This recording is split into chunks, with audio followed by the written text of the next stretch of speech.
Welcome to the Transform Sales Podcast, where forward-thinking business leaders come to share their experiences and ideas, learn from each other, and amplify their results together. Guys, what's up? It's Amir Reiter with another episode of Transform Sales Podcast. I got my guest, JC Rico, CEO and founder of Move Partners. JC, what's up, man? How are you? Hey, Amir. Good morning. Thanks for the invite. Glad to be here. Yeah, man. I appreciate you being here. I love the conversations we had in the past. I think you're also based in Mexico, and I'm based in Colombia, so we're kind of neighbors. And hopefully, we can get you down here in May for the event. Looking forward to that event. We're definitely a lot of common ground here, and we'd love to go to Colombia. We're gonna get you here. For those who are tuning in, we typically have either sales agencies, trainers, consultants, or buyers of sales services. They've done it before and it worked. They did it before and it failed. They're thinking about doing it. We're going to talk about some mistakes that buyers make in the hopes that they don't repeat those mistakes. But before we get into that, can you tell everybody maybe a little bit about yourself and how you got into the lovely world of owning and operating a sales agency in the first place? Yeah, definitely. So I started in tech about, let's say, 12 years ago, doing my trips for local companies wanting to get into the tech world. So we organized Silicon Valley trips. So that's really how I started in my journey. And, fast forward a couple of years, that start got me to where I am. So I made the connections. Obviously, there's a big bridge between Silicon Valley and Guadalajara. Guadalajara is known to be, it sounds pretty cliche, but it is. It's become like the Silicon Valley of Mexico, just because there's a lot of talent, especially engineering talent. So, when I started, I really wanted to tap into technology. I come from a background of international relations, and my dream at that time was to go into diplomacy. So I actually spent some time working in a couple of embassies around the world, Mexican embassies. And then soon after, when I finished that, it was like what do you call it? Like just doing 3 months there as an intern.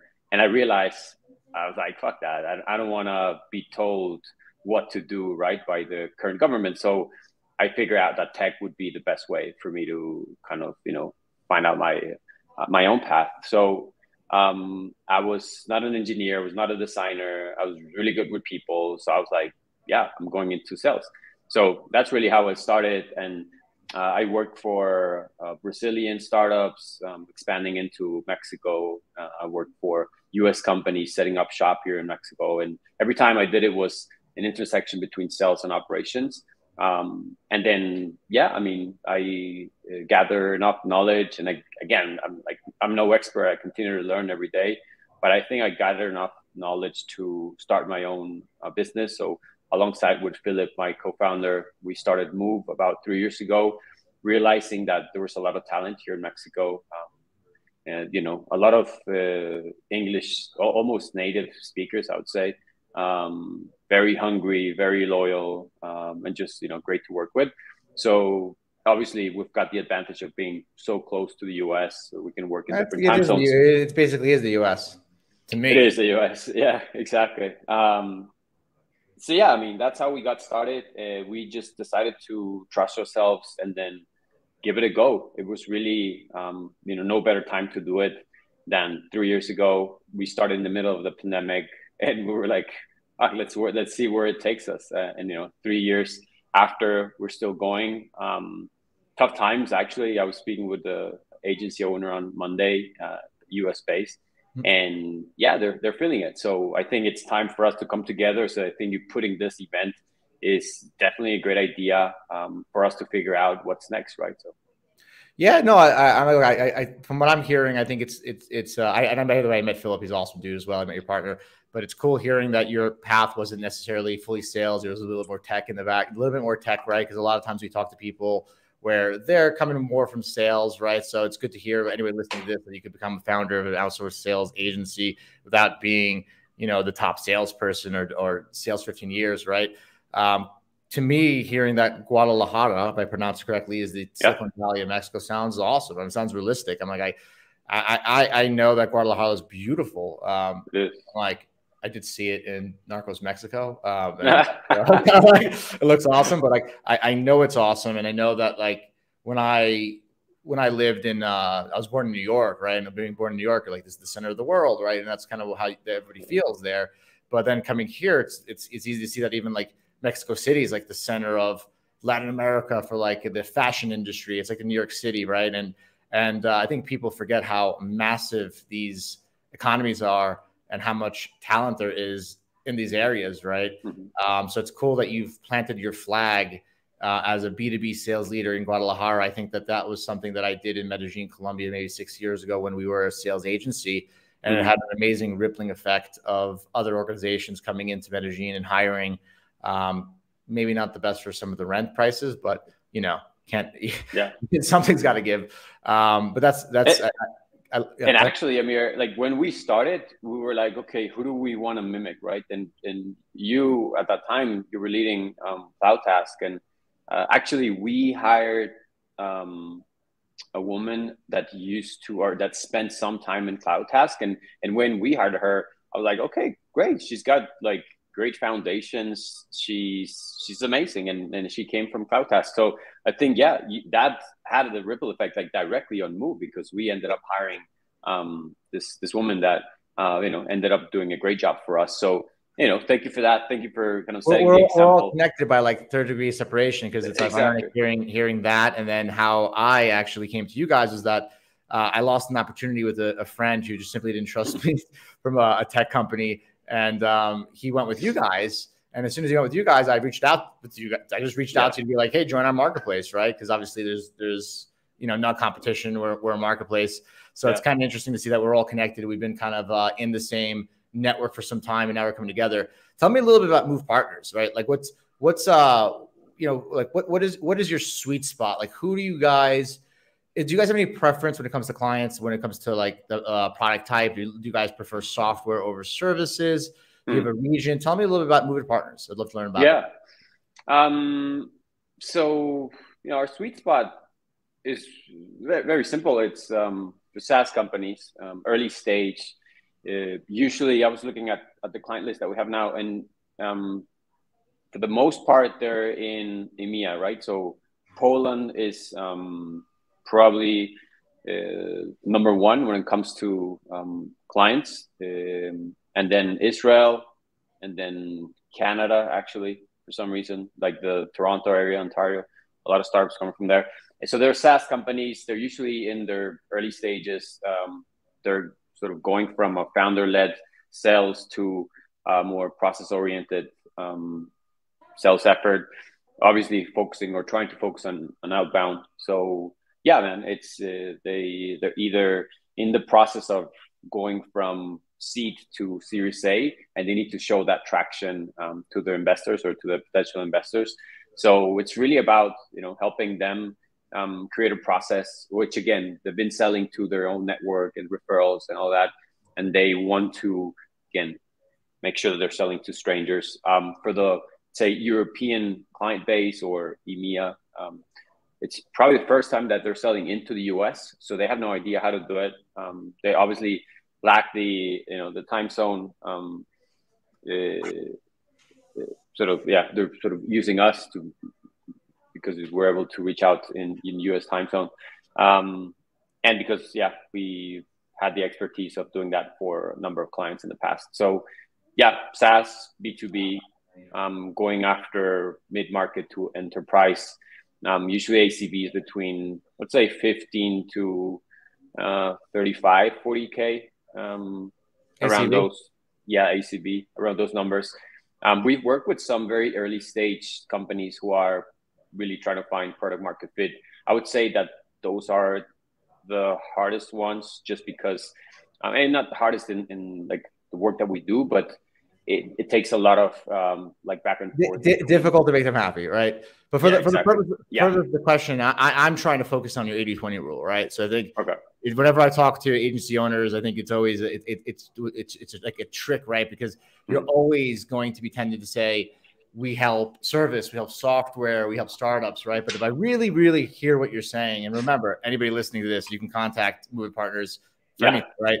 But what you really, really have a handle of is a software company that has a unique selling proposition that comes from a region that's close to the US, you know, Toronto, like these big cities, right? Yeah.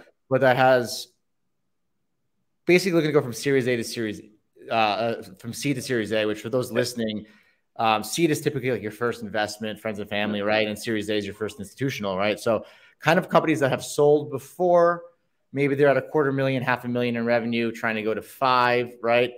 And they're getting a lot of value out of your skills of setting up market validation and getting it ready to kind of explode. And that's the sweet spot. And that's considering that there's a new startup every day and there's a lot of thousands of companies that are going from C to Series A. I think that's a good spot to be in.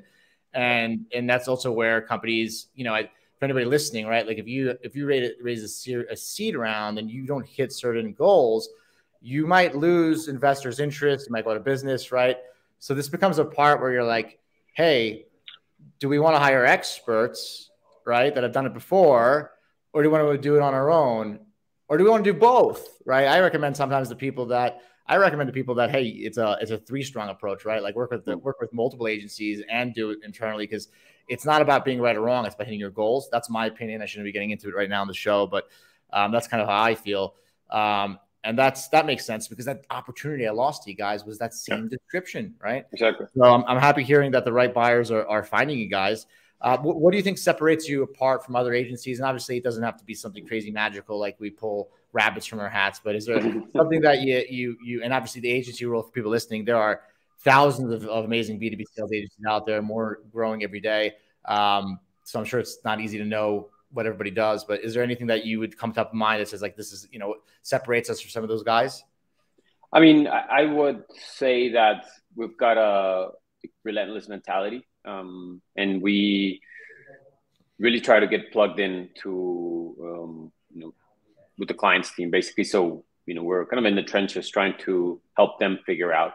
So, you know, doing whatever it takes to get conversations. So we're not just like that type of agency that gets told what to do and then, you know, kind of waits for whatever happens. Yeah. So I guess that, I mean, trying to be really like engaged with the client. I would say that that's kind of that goes a far way, man. I'm like, relentlessness is the key. To persistence wears down resistance, right? Yeah, that's a good quote. So that's a top down thing. And look, I some of our early success at CloudTask before we pivoted was kind of that as well. Where like someone asked me that, I'd be like, well, we're just relentless at getting results and making recommendations and not letting buyers dictate what they want if they know they're going to lead us into a failed campaign. Talk to me about mistakes that buyers make when searching for agencies. And I mean, like during the buying process, right? What kind of behaviors have you seen that are behaviors that lead to a buyer potentially finding and engaging, by engaging, I mean hiring the wrong fit agency? Wow, that's a good question. So I would say false expectations. Or like unrealistic? Yeah, unrealistic expectations. So, you know, expecting that the agency will have this magic wand and solve everything related to sales, right? I would say that's probably the biggest one. And then the other one would be, you know, expecting that like paying as low as possible will get them the best possible outcome, just because people tend to be cheap and underappreciate the type of work that we do. And fucking sales is hard, man, especially top funnel sales. It ain't easy. So, you know, it's more than hard, right? Like if you're like, imagine you're going to bid to get like a rocket to go to Mars and it costs $1 billion and someone's like, look, it's going to cost you $1 billion. You're going to blow up. But you're like, and then you find a guy who does it for $500 million and you blow up, right? Like that's an extreme analogy, but is it really, right? Like if you're a seed round company raising Series A, blowing up is what can happen if you don't hit your sales goal. So it's kind of interesting. It's one of those things where like you would imagine that you'd want to pay more and add the insurance on top of it. But the behavior is different. The behavior is basically like, I have no idea what my expectation. Basically, it's like my expectations are going to be, you need to do it faster, cheaper, and more efficient. And then I'm going to negotiate the lowest price, right? And for anybody listening, those behaviors, if you're a buyer, maybe you'll get the discount. Maybe you'll get a better price, but at what cost, right? And I think people need to kind of see it as like, are these tactics for me or against me, if that makes sense? And, you know, we've heard we've heard it over and over again from sales agencies that they just aren't, right? And if any buyer out there can prove to me how having crazy expectations and negotiating lower price helps you, I would love to have that conversation with you on a podcast. So please contact me so I can chat about that, because I'd want to understand the psychology behind it. And yeah, I'm like, I'd love to have that conversation. I kind of think it could be a factor of bad education on the sales process, and also like come shopping for sales agencies when they made a mistake and the time is running out and they're gonna get fired. But that's me speculating. No, you're right. And then the last thing, Amir, it just came to mind, like low involvement. I think that like especially when you're going from founder-led to working even internally or with an external agency, like the level of involvement matters a ton. So you cannot expect as a founder to kind of say, hey, here's the project, you figure it out. I'll get involved in like, a couple of days in the first week, but then I'll let you figure it out. So I don't think that it works like that. You probably saw it a lot. My next question was what mistakes the buyers make when working with you, and you're getting right into it, right? So I didn't ask the question to pop it up, but that's another mistake, right? It's like they kind of have these habits of buying without realistic expectations, and they're buying with low price. And then at the same time, if you're not really involved, right, or you kind of have a hands-off experience, and the irony, I'm like, for me, the biggest irony is $1 million in revenue for a software company during good market conditions could lead to 10 million evaluation. So like, do you want to be hands off with the thing that adds value? Right. And I think it's like one of those things where like, it's like, this is the hard thing. So I'm going to hire a company to do it, not help them, and then blame them. And it's like a victimhood kind of mentality, right? Where we've seen that the agencies over the year, the ones that had the longest, I'm talking 4 years plus work with us, flew down to Medellin, took everybody out to dinner, spent time with everybody. They actually fly. We had a customer that flew everybody to Carousel for like an event, and they treated the team the same way that they were internally. And that company has had the same reps for 5 years, which is like higher than average, higher than industry average. And it's just a matter of how much they put in, right? So it's like, for anybody listening, I think one thing that I like to remind people is that we have this kind of mentality that like money spent under a W-2 is different than money spent under a 1099. That's different than a contractor. But I promise you, when you put 10K into a bank, it does not know or care. It just cares about what you get, right? So, I think that if people kind of lowered that, it's almost like tribalism, right? Where they're like, W-2 is internal to my people and external is like a different tribe, right? And it's like, they're going to treat you differently. And anybody listening, we talk about these things not to kind of like bash anybody. It's more to be like, please don't make these mistakes, because if you change the way you behave, you're going to make a lot of money. Leaders like JC Rico are going to be able to focus more time on finding new tools, technologies, and ways to get you results versus like calling you and being like, your sales cycle is 9 months and it's 6 months. I know you don't have a cash flow, but how is that possible? Like, we've had those calls before, right? So the idea here is for buyers to win more, right? It's not to bash anybody like that. Tell me a little bit more about what you think about like the industry in general. Do you think that SDRs are going to continue to be measured on meetings? Or do you think we're going to move into this kind of engagement and traffic kind of world? Yeah, I think, we are actually already moving into that world. And, these days you can never talk enough about ChatGPT 2, 3, 4, 5, 6, whatever. And, we need to learn to leverage more and more of those tools, so the SDR can focus on like the really, really important details that all those tools won't be able to, at least until now, or maybe in the future they will. But so yeah, the engagement kind of model is, or in my mind, eventually will take over as kind of the main role for an SDR. And actually, I'm not sure if that name will stick around too much longer. just because a lot of the functions we're going to be able to automate or to semi-automate. You're going to turn into demand gen experts. Yeah, exactly. Demand gen experts, or, you know, even like, yeah, I mean, it's crazy how things are changing. I don't think we're even realizing how fast things are moving in the sales world. And actually, it's been just like in the last month, right? Or even 2 months. So, yeah, I mean, we need to kind of move as fast as technology is moving, as agencies. Yeah. If not, then, you know, companies will figure it out. More tools will come, and then we'll be out of business. Hopefully I don't think so. I think it's the opposite. I think the more, I think that the faster it changes, the more you need an expert to keep up with the changes, right? Like if you're like a software company that does guest blogs or this or that, like how is it possible to be ahead of the game in your industry and ahead of the game in sales? Yeah. So I think no, right? And I think if an SDR changes to demand gen, it's no difference for sales agencies. Yeah. And I also believe that I think what happens, and this is my opinion, right? I think that happens that when we push SDRs to make meetings, I think we're allowing companies to ignore their website because it's like giving them a reason to be like, we don't need to change our website, you know? Mm-hmm. But if you think about it, if an SDR calls and they're like, hey, Joe, what's going on?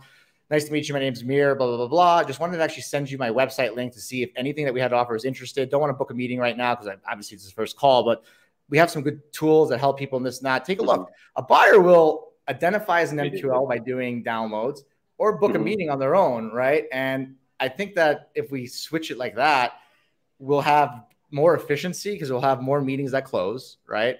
And we'll be kind of changing, I think, the whole system to actually match the data, which shows that buyers are doing more research. There's 11 people in a buying cycle, right? Yep. And they take meetings when they're ready. But I think the sales agencies are here to stay. And I think we are probably the ones to help people change those old patterns, right? Those old behaviors. This has been awesome. I don't want to keep you too long.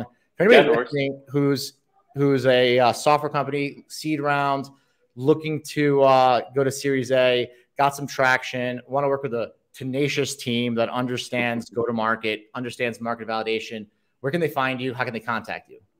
Yeah, they can, probably best way is to email me, JC Rico at move.partners. Our website is move.partners.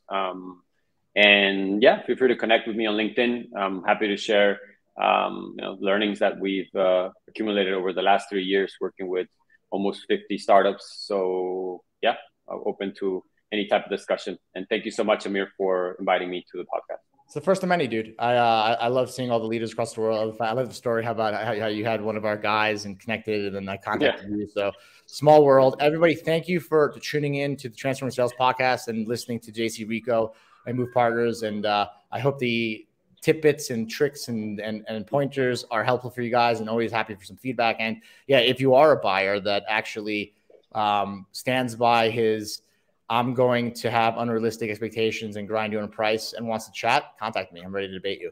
That will be a good podcast, Amir. I'm going to try to find that one. All right, man. Take care. Cool.